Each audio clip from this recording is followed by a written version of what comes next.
Չախոյանի հանդեպ տեղի ունեցել անթույլատրելի խայտառակ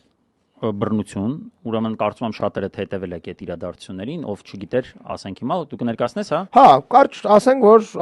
Արտուր Չախոյան բացահայտել էր մի հետաքրքիր կոռուպցիոն դեպք, որտեղ որ մարդիկ շինթույլտվություն էին տվել, չթույլատրված տեղում սարքել էին շուկա, մի խոսքով գնացել էր նկարել էր այս մարդը, ասել էր, որ Ավինյանն այդ էս փայ ունի, փող ունի վերցրած եւ այլն, ինչը կարծում եմ զարմանալի չի, ու պրիտոմ շատ փոքր փողի մասին էր, գիտես Ավինյանը տենց փողերի հետ չի որ խաղում, ասենք, միլիոնները մականիկ 2 միլիոն նվեր է տալի պետական փողերից ընկերուն, Ավինյանն ինչ պրոբլեմ ունի, այդ 200,000-ը չվերցնի, բայց դե